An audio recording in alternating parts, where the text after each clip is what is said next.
Live here? We're Yeah, here. there We're we're live. live. We are live. Hey, everybody, how are you? Welcome. Happy Friday. It has been the fifth day in a row of 16-hour days for me. I've got a book deadline, and I am going to land it. And I am punchy as shit. I am rattled. I am off kilter. But here, here's the thing. I'm in this phase of writing the book where the structure's done. But I'm rewriting chapters as I'm going through it on this third draft, and I'm to the point where I'm not even resting at night when I go to sleep because I'm dreaming about rewriting chapters while I'm sleeping, and it's just like it all runs together. And I'm Take a vacation. Yeah. Oh, I need one. Anyway, folks, we are not on a vacation from Behind the Numbers. Welcome back. As always, Andrew and I are delighted to be with you. Good morning, Andrew. You have a metric ton of new polling and oh my Lord, Iran is working out really well for Republicans. There's a lot of new polling. This is from Pew. This was from late in March, but I think a lot of this still stands. Americans are, of course, most worried about higher gas prices and fuel prices. I think they're still sort of terrified of sending U.S. ground troops into Iran, even though I think the conversation has moved away from that somewhat. Yeah, I think so. I think the prospect of it was frightening and lasting enough for it to have an impact on polling going forward, and Donald Trump's perception and as far as his handling of the war. So this is showing by party how people feel about Donald Trump's policy decisions in Iran, how confident they are, and you can see just looking at that, 18% of his own vote. That is a lot. That is a steep decline in trust from Republicans on this issue. Of course, obviously, he's down in the dumps with Democrats, right? But he's suffering with the whole country.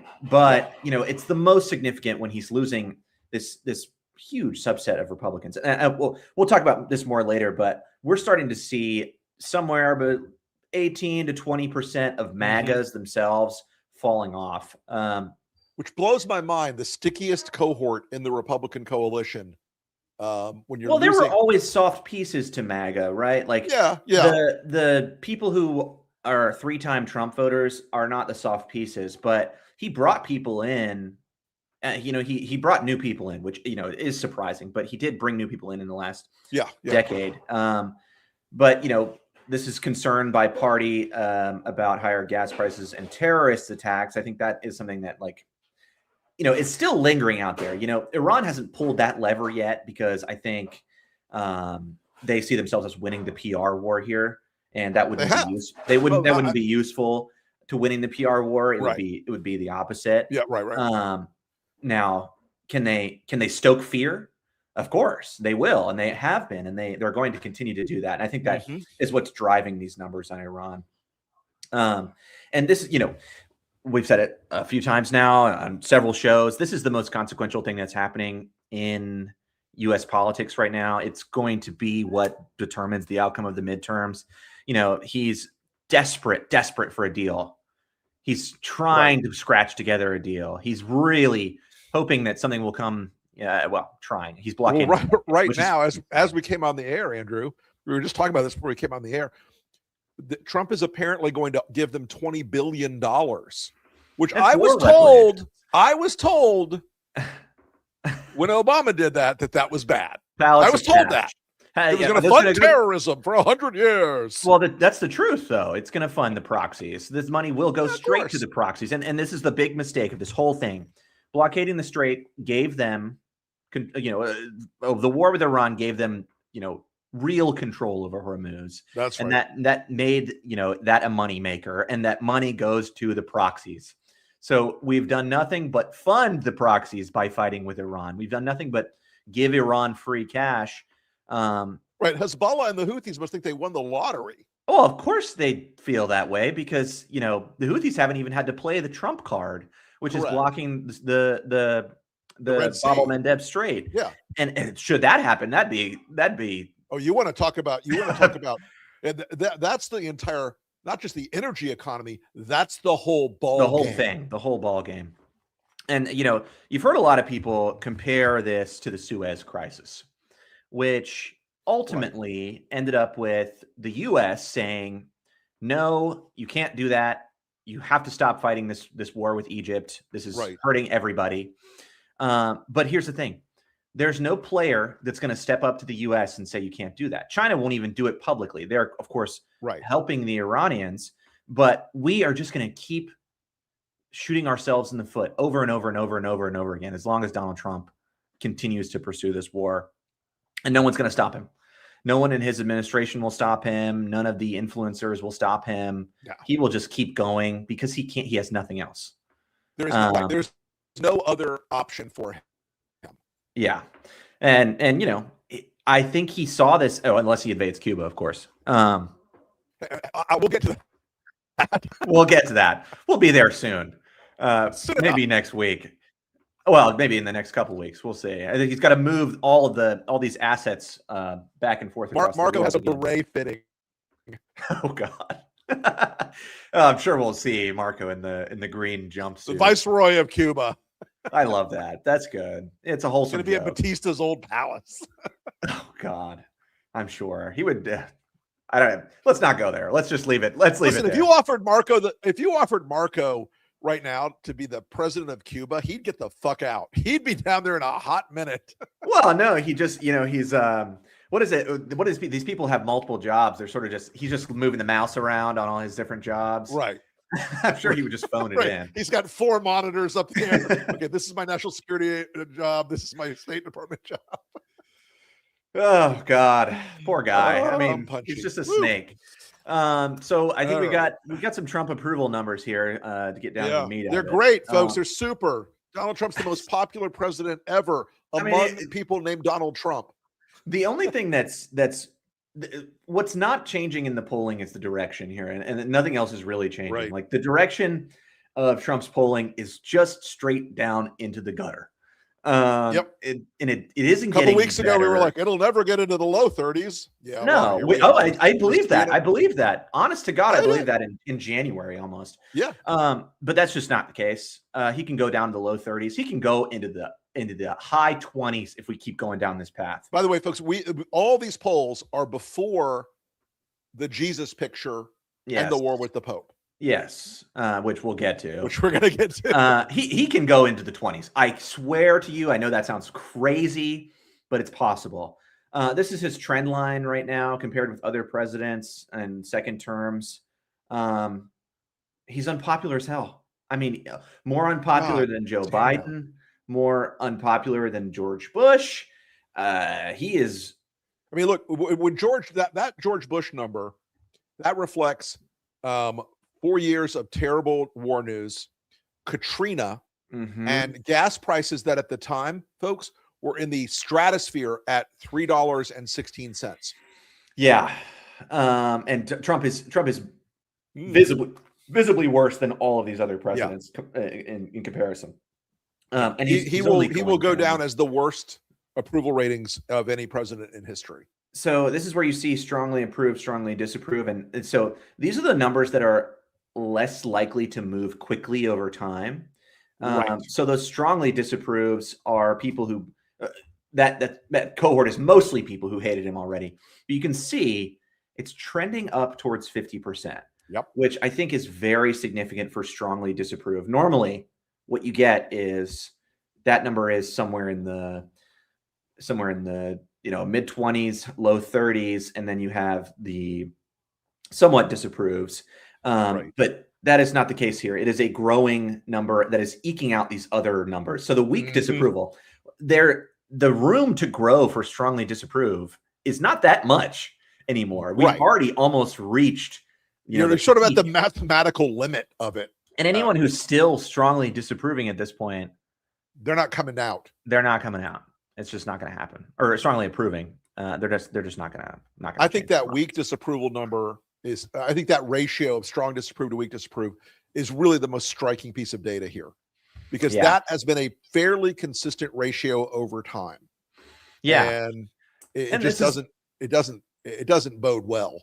You map these numbers onto independents or moderate voters. What you see is, an even more stark difference between the strong and weak disapproval. Mm-hmm. So, he's Donald Trump is finished. He is finished forever. He has no motion in, as far as electoral politics goes anymore. Nope. He has no motion with the American people. And you can see that since Epstein, I would say. Yeah. Nothing he's done to distract from his failures has worked. None of it works. And in fact, it's all blown back in his face. None of it works. So speaking of distractions from his failures, I think we want to talk about the Trump Jesus stuff and I think we should. I think it's a good time. Yeah. The influencer MAGA Civil War thing is really striking to me because, you made an absolutely brilliant point earlier, and I never thought of it that way. And it's making the book. Yeah. Because you made a point that the influencers in some ways are reflecting more power over the way the more normie parts of the Republican coalition see Trump than the MAGA parts. The MAGA parts are sticking, a third of them are going to never move. Yeah. A third of them are unhappy but never going to move. And a third of them are now in motion. Yeah. So I want to talk about Tucker Carlson specifically for a second. Yeah. Healing of the Epstein, I call this. Yeah. Jesus Christ. Literally.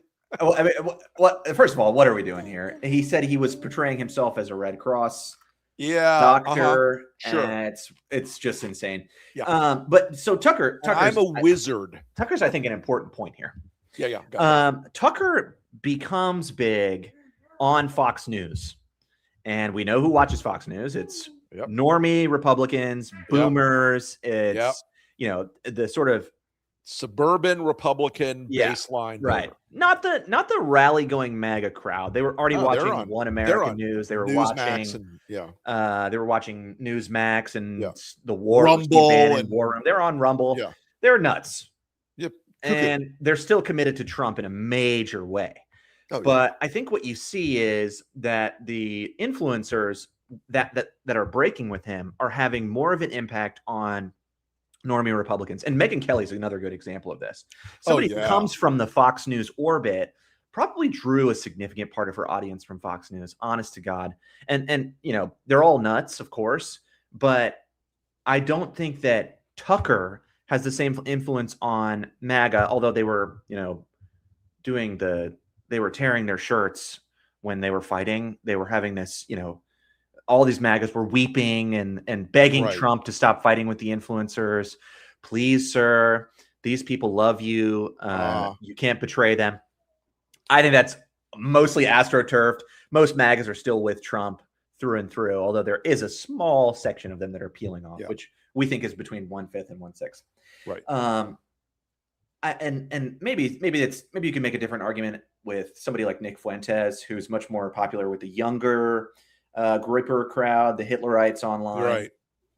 Right. But then the problem with Nick Fuentes, I think, in this break with MAGA, is that he wants a new movement, America First, to be something distinct. The problem is that Nick Fuentes is totally full of shit and doesn't believe a word that he says. And he has no charisma. And Donald Trump formed the MAGA movement with different materials than what Nick Fuentes is trying to build of the America First movement with. He's not splintering off from the Republican Party in the same way that Trump did. Nick Fuentes is trying to be the third rail. Trying to be a kingmaker for another party. It's ridiculous. And he doesn't have the motion, and nor does Trump. This is all sort of out of their hands now. And the influencers and the MAGAs can cry and beg Trump to try and heal the divide. But I think in some ways they've lost control of their own coalition. And they have no means of putting it back together. I think that's exactly right, because parts of the coalition wanted a ongoing culture war. Mm-hmm. And they really haven't gotten that much of it out of Trump in this term. And those same culture war people have been turned off by the golden ballroom bullshit. And now this apostasy across the board, because that photo or that AI image he posted, and nobody's buying the whole it's a doctor thing.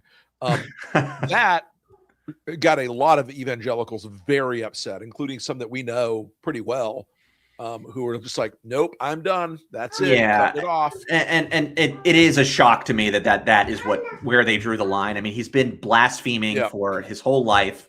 And he has clearly no respect for religious people. No. 70% of the country say that Trump is not religious at all. Is that our assistant? She is asking me to turn something on. I can't tell you what. No idea. Well, she wanted me to answer the phone. Either way, they know he's not religious. They know he doesn't care for religious people. And, most people know he's taking advantage of them. Right. But it is a shock to me that this is really where they had to draw the line, because it's been so obvious. Sure. He doesn't make a secret of his disdain for people of faith of any variety. No, and no matter how many times Pastor Paula brings a bunch of guys into the Oval Office, Trump thinks of evangelicals as weak-minded. Yeah, he thinks they're crazy. So this spat with the Pope is fascinating and probably very bad for him. Or at least some of their religious beliefs. It's just crazy. That's cold comfort right there. No, at least some.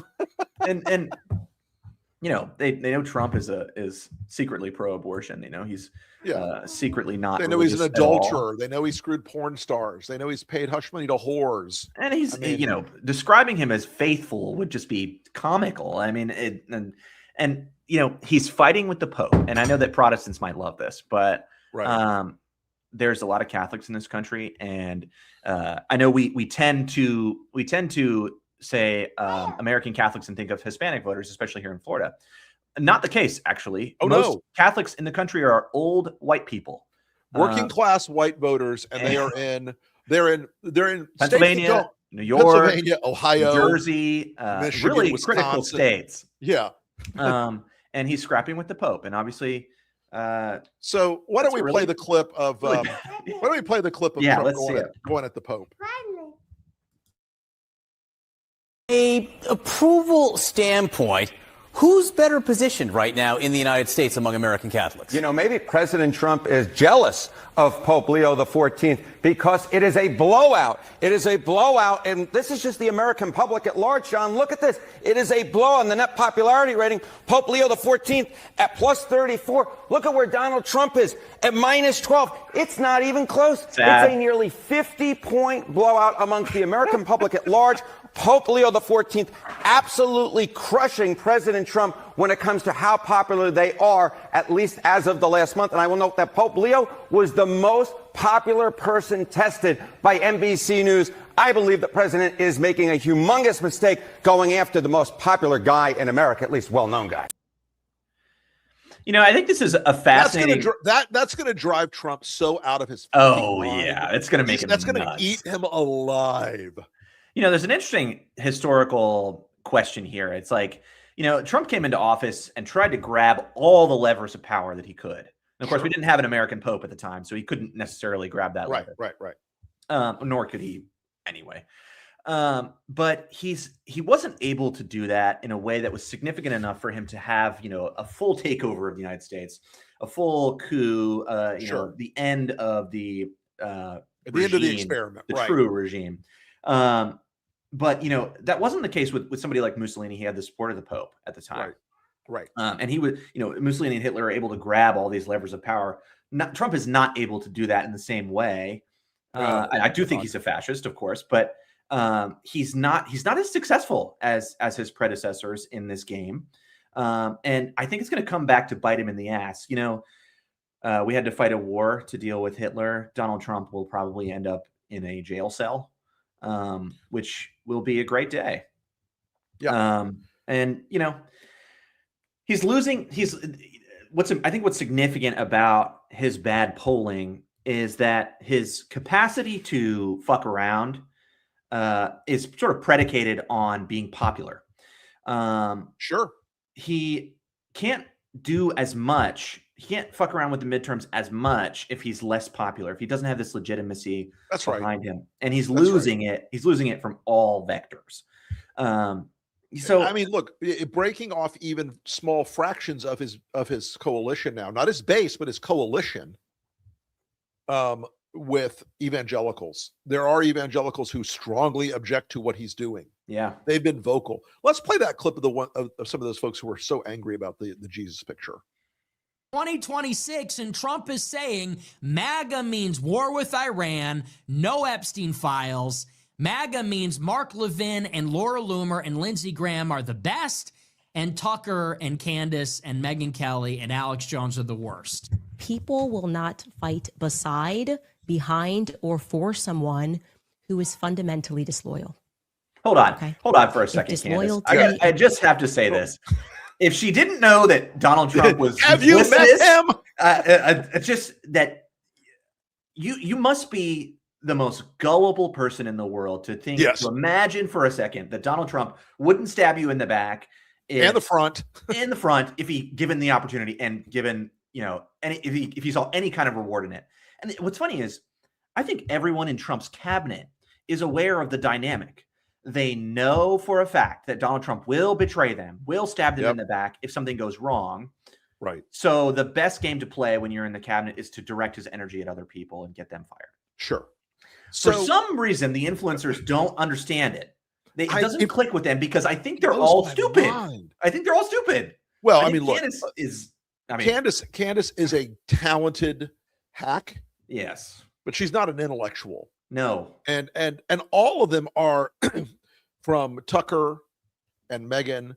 They've all had this bizarre relationship with Trump where he's brought them close to the light and then cast them into the darkness over and over again.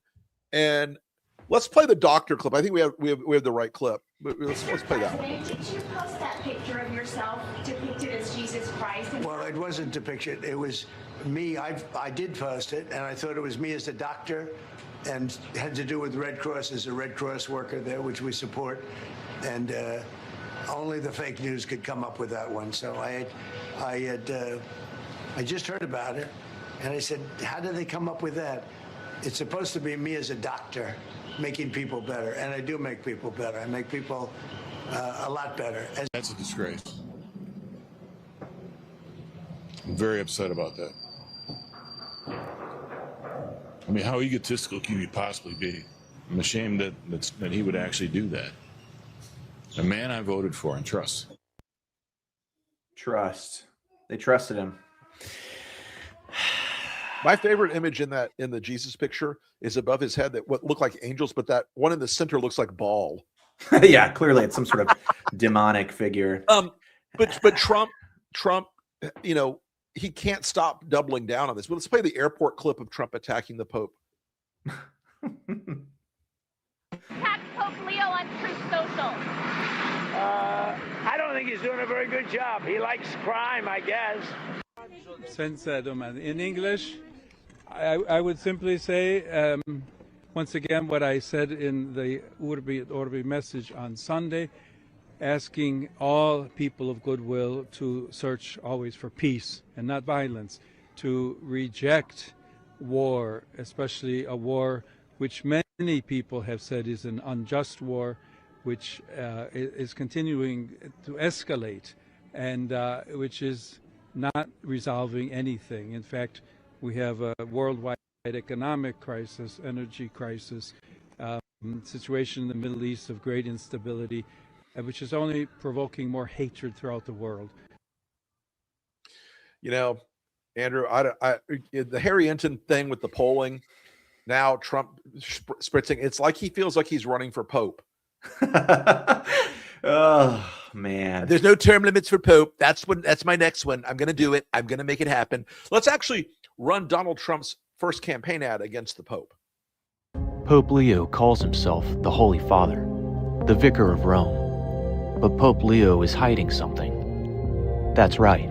Pope Leo is soft on crime. Just ask America's Holy Father, Pope Donald Trump. Under Pope Leo, criminals are welcomed. He visits prisoners. He forgives sinners.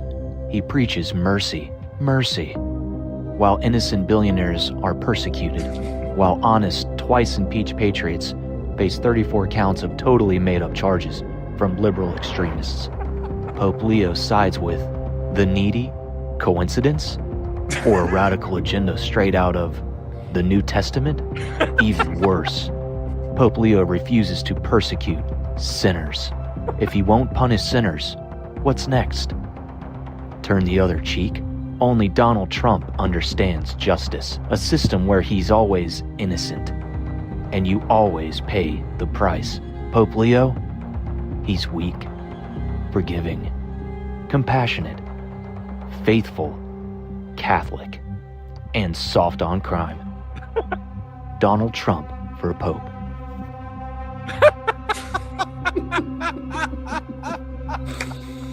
Oh, that's deep. I wrote that the other morning, and I was like,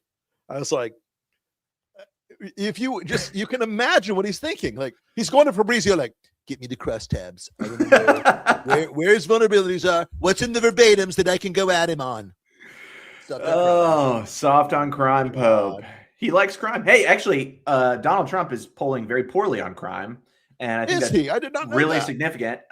He's underwater on crime, but significantly in this case, I think it's only at 52% disapproval, but that is significant for crime and a Republican. And this gets to, they have nothing to run on.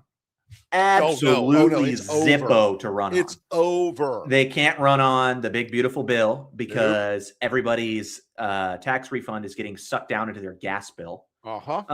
They can't run on the border because when it's fixed, nobody's paying attention. They can't run on ICE because they murdered 2 Americans. They can't run on foreign policy because A, the base doesn't give a shit about it, and B, he's totally screwing it up. Right. He can't run on prices because they're going through the roof. Can't run on healthcare. Can't run on healthcare. Can't run on the cost of living. Can't run on inflation. They have absolutely nothing going for them. And you can see in this Navigator research shows Democrats have some decent advantages when it comes to trust on the issues. Now, what this doesn't mean is that Democrats have this in the bag, right? Right. Yeah. I want to stop this this Democratic picking out curtains and new carpet for the office bullshit. Yeah, I mean, and don't ever discount their ability to ruin a good thing. Because at the end of the day, on jobs in the economy, they still only have a 2-point advantage. Now, that's bigger than they've had in a long time. It should be a lot bigger. But it should be a lot bigger. There should be no middle ground on this. They should take that 21% that's in the middle there that's saying neither. That should be in the Democrats' column if they were messaging on this right. Which, of course, I am noticing a very strong reluctance to be the anti-war party, and I kind of get it in some moderate aspect, but you really cannot hold back from that right now. So in the before times, Andrew, I did in 2002, we were involved in a lot of super PAC work we were involved in 22 or 24 congressional races. And there was a great hesitation to run ads about the war. It was the coming war and national security. It was people were very nervous. Well, we did it anyway. And it was something that the Democrats inverted in 2006 and ran ads against the war, not the troops, the war. The war. And when a war is going wrong for the other team, and in 2002, the politics of it were wrong for the Democrats. They were not perceived as being sufficiently aggressive against Al-Qaeda. It doesn't have to be true. It has to be perceived. And in 2006, Bush was perceived as having blown the war and fucked it up. And now Democrats do need to take advantage of this and bind together the economic calamity that's going on for people with the war. Yep. Because even if this thing goes through today, the strait's wide open, everything's great, happy campers, it will take 2 years to unwind this problem. Or longer. or longer. It could be worse. Longer. So, I mean, the damage has been done. And the other thing I think, before we wrap it up, is there is a perception now And let's go through your stuff you found about Trump being seen as dangerous, because I think that's really this important. is YouGov poll. I love it when they do these. They test different descriptors for Trump, and over half of the country says that Donald Trump is dangerous, and that I think is one of the most significant things that I've read in recent polling. The predicate of Donald Trump in 2016, 2024, and 2020 was always, he's kind of crazy. He might do something nuts, but he's worth the risk. Right. He's worth, going all in on Trump because it could be the golden age, which he promised. Of course, that never materialized. Right. Now he's dangerous and not worth the risk, and this is all going wrong. I think it's really telling about where we're headed for Republican politics. Now, even 9% of MAGA voters say that he's dangerous, and 16% of overall Republicans. Yeah, you're in deep shit if that portion of your party thinks that you're dangerous, and that's a really serious. And I'm sure that these people, because this is not a read the sentence and response. So all you see is Trump dangerous? And that's actually a good question, I think, in polling. And 16% of Trump 2024 voters think he's dangerous. Yeah. Yikes. I wouldn't, and none of these people are coming back. If you describe somebody as dangerous, I don't think you're gonna. No, you're not gonna flip around and go coming home. No, he's not a psychopath. No, he's fine. It's all good. A lot of this is being driven by all of the Truth Social posts. Right? Yeah, the Truth Social posts have been really catastrophic for him. This is not the civilization ending post, but you can see where is it? Open the Hormuz, you crazy bastards. Oh God, that worked out well for him. So here's what's significant here. I think we want to look at MAGAs. 19% of MAGAs say they disapprove of this. 28% of his 2024 vote, 28% of Republicans say they disapprove. These posts were devastating for him. And this is what I'm talking about. This is your 16 to 18% or 18 to 20%. And this is where the influencers come in. The influencers are more significant, are a more significant draw on normie Republicans than just MAGAs. I think they're much more influential with these folks because they were Fox News viewers or they come from that environment, less so than Nick Fuentes types. Right. But the influencers aren't necessarily as representative of where MAGA's going as they are of where regular Republicans are going. Because Tucker Carlson can talk all he wants about being independent media, and yes, he's independent from the big media conglomerations, but he's Republican establishment media, and that's what they really believe. At the end of the day, he is still So the civilization post went over real well, right? No, it was actually people didn't love that, and this was a scary thing to wake up to, and you read he really doesn't bury the lead. Donald Trump is very upfront about what's going on here. And when you read a post that says a whole civilization will die tonight, it's like Nero maxing, and I'm not here. I don't like this. Yeah, right. Scary. Man. And everyone found it scary. People were like, this is scary and weird, and the president shouldn't be saying this kind of stuff. And as somebody who was as somebody who knows how frighteningly simple it is for the president to release nuclear weapons, and folks, I want to just remind people so you'll sleep well over the weekend. If the president gets a hard on and says, I want to nuke Tehran, Pete Hegseth doesn't get a vote. JD Vance doesn't get a vote. Marco Rubio doesn't get a vote. Susie Wiles doesn't get a vote. He calls the guy and says, turn the keys. Let's go. Hopefully somebody in shame will go. Netanyahu puts the pressure on. We'll dance, monkey dance. Donald, no one's ever set off a nuke before. You could do it. You could be the first. Come on. It's just not impossible. Not impossible. Scary stuff. What is impossible, folks, is for us to stay away from y'all. We love you. Thank you so much for making the show what it is. It's growing all the time. We're happy about that. Do us a big favor if you're watching this on the YouTube, like, share, hit that bell so you get notified the next time we come on board. Also, check us out on all the platforms. Andrew writes over at Lincoln Square. I have Against All Enemies and Lincoln Square. You can catch me also on the Lincoln Project podcast. And today's Elephant in the Room podcast was pre-recorded, but it goes into this this fabulous new holy war we're involved in, which always works out well for the enemies of the church.